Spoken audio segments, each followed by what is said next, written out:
You're listening to CX Passport, the show about creating great customer experiences with a dash of travel talk.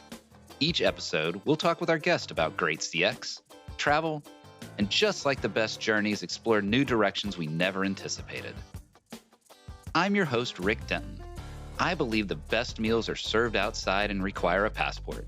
Let's get going. Coming to you today from the hometown of my youth, Austin, Texas, USA, CX Passport is eager to welcome today's guest, Dan Balcauski. When I think of Dan, I think of customer churn. No, not creating churn, but helping B2B SaaS companies address customer churn, which is one of the key symptoms of customer experience gone awry. I've learned quite a bit from his approach to fixing this issue, but also just an overall approach to customer experience. I'm excited to learn more about that today, but I'm also super excited to hear about Dan's travels, including a 1.5-year-long trip. Now that required a passport. Dan, welcome to CX Passport. Thanks, Rick. It's good to be here. Now, Dan, I know you are a seasoned traveler, and I do plan to ask you more about that later in the episode. First, though, I know you spent some time in Vietnam. I've not spent much time there, but when I have absolutely enjoyed the experience. What are some of the experiences you've had there? Well, Vietnam was one of those places I really wanted to go to. I had spent about a month backpacking Thailand and Cambodia right before, that was during business school, and unfortunately didn't have the time to go to Vietnam. And there's a pretty well-tread backpacker loop that goes through all of that Southeast Asia area. And so when I finally made it there, I ended up spending 2 months there, did the whole route from Ho Chi Minh City all the way up to Hanoi and then up into the northern mountains. So ton of experiences there. I think, the backpacker trope is you either you start in Ho Chi Minh or Hanoi, you buy a motorbike for $200 and you sell it on the other side of your trip. So there's just these recurring motorbikes getting sold back and forth. So I land in Ho Chi Minh City and I think I'm going to do this. And I got my motorcycle license before I left the States. So, I was like, I'm ready for this. It's all good. And I'm in Ho Chi Minh City, and I don't know if there's not really any comparison in anywhere else I've traveled, but the Vietnamese love their motorbikes, and their traffic in Ho Chi Minh City is terrifying. It is just this sea of motorbikes weaving around each other. Crossing the street requires a faith in a higher power because there's no left turn signals. So when you see the lights turn green, all of these motorbikes just weave into oncoming traffic coming the other direction. So I see this and I was like, okay, maybe I'm going to rethink my plan here. Now I did end up doing, I was like, all right, well, I'm not going to do this in the city for sure. But I did end up doing some motorbiking, specifically me and a group of 5 other backpackers. We got bikes in Hanoi and then went up into the northern mountains of Vietnam near the border with China, and just did that for 3 weeks and just all day, every day, just riding through the mountains. And we'd stop until when it got dark and find some little hotel that, in some place that I don't know if they'd ever seen an American before. Right. But we just negotiate, for $8 for a hotel room for the night, and then get up in the morning and go do it again. And just out in the middle of nowhere, seeing just some of the most stunning scenery I've ever seen in the world. It was fantastic. I love that freedom. I love that idea of, well, especially the motorbike, right? There's something romantic and just freeing about getting on a bike, the wind blowing through, and going wherever you decide to go that day. Now, I've never done that. I did the backpacking trip in Europe. I wasn't quite as bold to do the Southeast Asian. Certainly did not do the motorcycle thing, but was certainly enjoyed being able to be out there. Yeah, I mean, it took me a while to get to that level of adventurousness. So, don't be hard on yourself. I started with Europe as well, and I highly recommend it if folks are looking to go on that solo journey. Europe is a good, soft landing. There's a lot of familiar infrastructure, and it's easier as well. And it definitely gave me the ability to get more adventurous as my travel journey went on. Very nice. And one of the things I think about is when you're traveling, you get such an exposure to the culture. You get that depth. You get that full suite of understanding, the culture that you're in, the people that you're around, and when you really take some time to kind of steep in there. And I think about that too from a customer experience perspective, that you and I have talked about quite a bit about needing to drive this idea of a total voice of the customer program, something that is the 360-degree view of the customer. Yet I know companies really struggle with that view. And why is that view so important, and how do you go about getting that 360 view? Yeah, this is a great question. And to a certain extent, I always want to start with what's the business problem that you're trying to solve for any of these type of programs or ideas of getting customer feedback, establishing systems to establish like a 360 view of the customer. Because at the end of the day, you're never, like, no company is going to be perfect until we're all plugged into the matrix, and we have, or Elon fits all of our customers with Neuralinks, and we can immediately measure surprise and delight and frustration in real time. You're always going to have gaps. And so perfection is the enemy of this process, right? And so then it's what are the problems the business is really facing, and where is that manifesting in the gaps that you have about your customer's experience. And so one of the joys I have in working with B2B SaaS companies is, I started my career I've always been in software and technology, but back in the day, everything was on premise. And so when you have all your products on premise, the ability to get insight into your product and how your customers are using that product is limited. But now we are just, have so much data coming off of these SaaS platforms in terms of how customers are using it.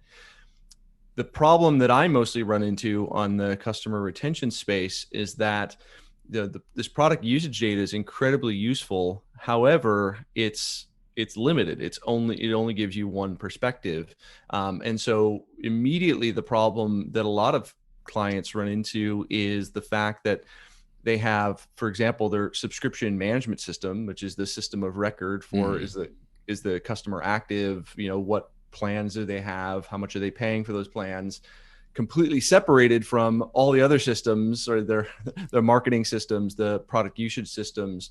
And so that's usually where, I first have people say, okay, well, like, you really want to figure out how your product usage is influencing people maintaining their subscriptions. You got to link those two systems together, right?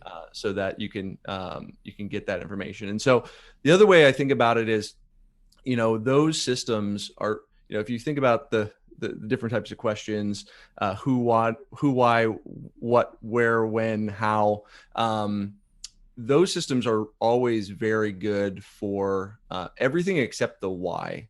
The why will remain elusive in those pure sort of IT systems. And that's the other area I really see companies struggle with, is like, hey, we have all this data, but we still don't know why customers buy or why they leave. Yeah. And then there are ways to patch that with different qualitative data. But my preference is really taking sort of like a jobs to be done type approach. And we can talk about that at length if you want, but that's really key to helping understand the why behind customers buy. Because it's one thing to sort of look at this historical record and see the score, but you don't really understand what was the causes behind that, and that really limits your ability to take action and solve that problem. Well, I would like to unpack that a little bit, because I know that that's a difficult thing to get. And I like to use customer verbatims or conversations or different things to unpack that a little bit. But how have you been able to help companies unpack that why, really get at that why, and go beyond just what the score is, and really, as best as can be done, get inside the customer's head and understand the motivation? Yeah, 100%. So, I think at the core of jobs to be done is a theory that was developed. There's multiple contributing folks who have contributed to its development over time, but I think probably the most famous of which is Clayton Christensen of Innovator's Dilemma fame. Okay. Harvard Business School professor, recently passed away, unfortunately, but just really did a fantastic job in popularizing this theory.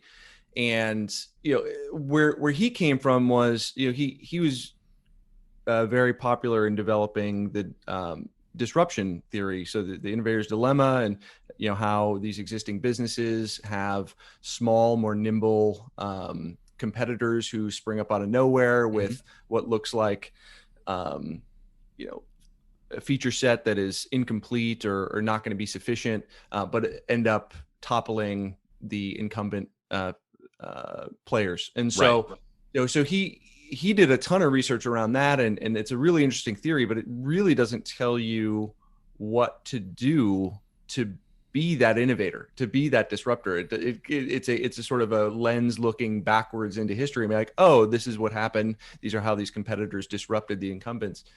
So with jobs to be done, this theory finally sort of gives companies a way to really understand, how to really get inside of what the problem is that the customers are looking to solve. And it's called jobs to be done because the way he describes it is when customers buy a product, they're not actually buying a product. It's more that they're hiring that product to do a job. So, and then there are different contexts in which, potentially, right, if I'm sitting around and I'm bored, I may hire Facebook or I may hire Netflix, right? And at that point, Netflix and Facebook are competitors, competing alternatives, because what I'm really doing is trying to find something to resolve the emotional context that I'm in as a person of trying to solve my boredom. And so it really gives you a new lens on what are the competing alternatives, and then what are the different vectors of potential innovation that you could use to approach and solve those problems for your customers. And so as I'm going through, working with companies on customer retention issues, I will use this framework to really get at what is the core context that they were in when they were trying to look for this solution, right? What was because the context matters. There's a big, I have a love-hate relationship with personas. I don't know how you feel about them. Similarly. What jobs to be done makes clear, though, is it doesn't really matter like who the person is. The job you're looking to hire, or what solutions you will look at, is actually contextual to the moment. And so he uses a pretty interesting example of hiring a milkshake. And he talks about, they were working with this, national fast food chain trying to improve milkshakes, right? Doing all this innovation around, do we make it thicker? Do you make it sweeter? Do you put chunks of berries in it, et cetera? And the unlock was really when they started to discover that, hey, there's people buying like a large majority of these milkshakes before 9 o'clock in the morning. What's going on there? And he goes through the story, and the net result of it is, people are like, oh, I have a long, boring commute, and I'm hiring this milkshake because I know my stomach's going to be rumbling by the time I get to the office. I got a long, boring commute, so this is sort of a little bit of entertainment. I've tried to eat bananas or donuts while I'm driving, and that doesn't work very well for a whole set of reasons. And so in that case, you think of a whole bunch of potential ways to innovate on the milkshake that is like, oh, well, maybe we have a swipe card machine at the front of the store, right? So people are just running in on their morning commute. They don't have to talk to anyone. It just, it's quick service, right? So you think about other parts of the customer journey, customer experience, Yeah. to solve the problem for that customer in that context. At the same time, he tells a story of okay, well, maybe I go in at 5 o'clock at night with my kid, and my kid is asking me for a milkshake, so I buy a milkshake in that because I'm trying to become a better father, or trying to not be guilty for all the other times I say no. And in that case, right, it's a very different, it's the same product ostensibly, but it's a very different motivation and very different way you might think about potential ways to innovate. And so Yeah. So in my work with companies, it's really trying to use that lens and really understand the why and the context behind why they were searching for that problem. Yeah, and that's so vital, right? That why, that context.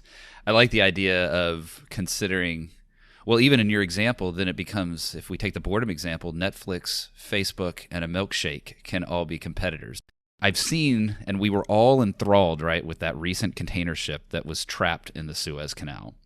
And I think you saw this. There was a viral meme that was making the rounds of this tiny yellow iron front excavator scooping away dirt, while it was just totally dwarfed by that container ship. Now, I know you've written about the traps that a company can fall into when addressing their retention and their customer success challenges. And the way you wrote about that kind of reminded me of that tiny excavator. How do companies fall into those traps, and how do they get out of them? Oh man, what a bad day if you're that pilot or captain of that ship, huh? Oh yeah, right. Having the entire world trade system be mad at you is not a good way to wake up in the morning. I have a lot of respect for the customer success movement. The customer success movement is predicated on the fact that customer retention has now become so important, because to have a viable subscription business, you need to have retained customers, because Right. over time, the revenue coming from your existing customers is going to be the majority of your revenue after a certain point, and it's never going back the other direction compared to new business. Mm-hmm. And so there really is a role and a need for customer success. Where I see the trap, CEOs or the boards of directors have a retention problem, and they have a almost knee-jerk reaction of, oh, we're going to hire a customer success leader. They're going to bring in a customer success team. Problem solved. Their OKR, their KPI will be either net dollar retention or gross retention, and they own the retention in the company. And I just see that as a huge mistake. Conway's law is essentially your customers experience your org chart, and so it's difficult when you decide to resolve customer experience or customer retention problems by just burying it one place in your org chart, because it's not, the customer's experiencing the entire life cycle. They touch your marketing, they touch your sales team, they interact with the product, they interact with customer support. Right. And now to say, oh, this one department is going to be responsible for absolving the sins of all of the other departments. And that's Right. a little bit, hyperbolic, in that, all of the departments are doing what they were tasked to do, but it's the alignment between them that becomes the problem. And often I see customer success leaders who are, tasked with moving this number, but then sort of put in position where they, it's impossible to move from the position they've been put in. And so there's many factors that go into that. I think one is, it's just very, as we mentioned before, it's just very difficult, or not, it's not impossible, but it takes a sustained effort to really understand what's going wrong. And Right. especially with the type of, I usually interact with high volume businesses. And in those cases, you really can't scale a customer success function by definition is trying to solve the problem with human touch.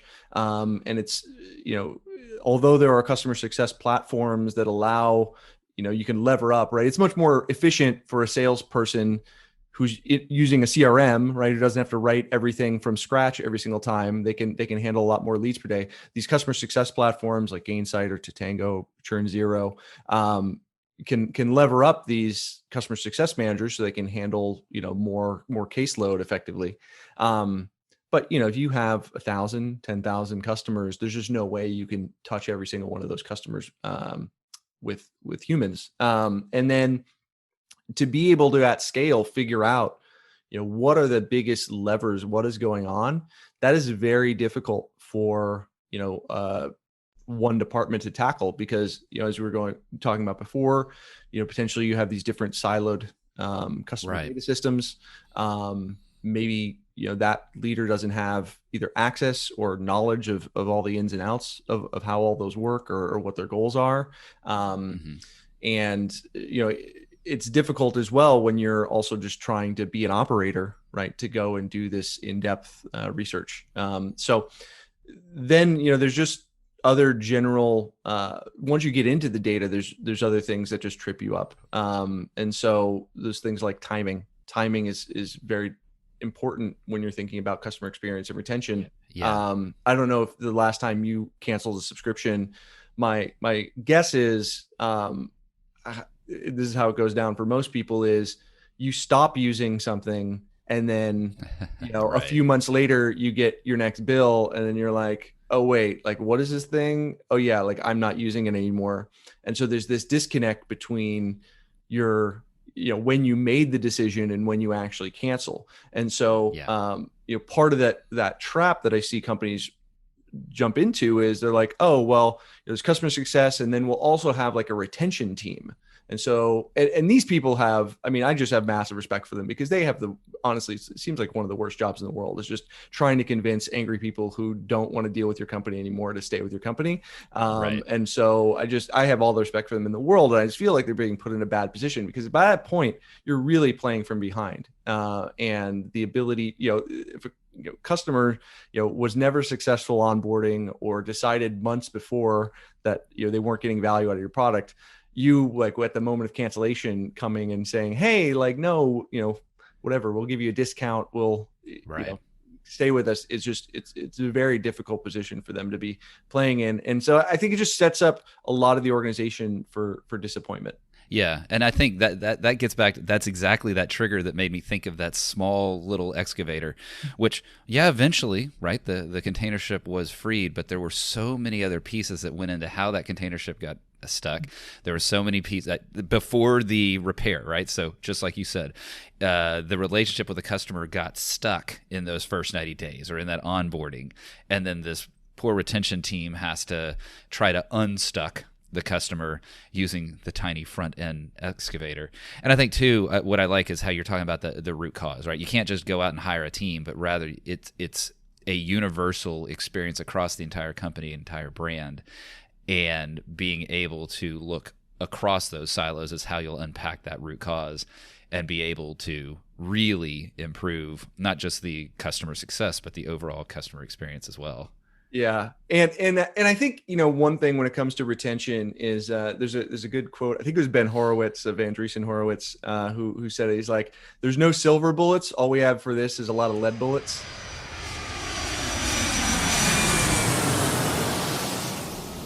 Little change of pace here. Join me in the first class lounge. We'll move quickly here and hopefully have some fun. Dream travel location from your past. Ooh, I love Thailand. Thailand is just, it's got something for everyone. It's got beautiful nature. It's got amazingly friendly people. It's super affordable. Some of the most beautiful beaches I've ever seen, temples, just amazing all around. Dream travel location you've not been to yet. I would say Nepal. I didn't get a chance to do it on my last go around, but it gives me a reason to get back on the road. Very nice. Put that backpack on and head over to Nepal. What is your favorite thing to eat? Now that we got Vietnam and Southeast Asia on the mind, I would say the banh mi's in Ho Chi Minh City. Yes. Well, on the other side, what is a thing your parents forced you to eat but you hated as a kid? I feel very lucky. My parents were never that type where they forced me to eat a bunch of stuff I didn't like. Also, I don't think I was that picky of an eater. If I had to say one thing, and this usually surprises people, is lasagna. Oh my gosh, what? I know. I don't like lasagna. So interestingly enough, my daughter is in the same boat as you, and it makes me wonder how are you human? Because to me, lasagna is one of the greatest things in the world. But we're an accepting group here. We're very tolerant, and we appreciate all cultures and views. So fine, Appreciate if you're anti lasagna, we'll let you continue. What is one travel item you will not leave home without? easy smartphone. It's like cheating, honestly, at this point. Google Translate, Duolingo, Maps. It's just it makes it too easy, honestly.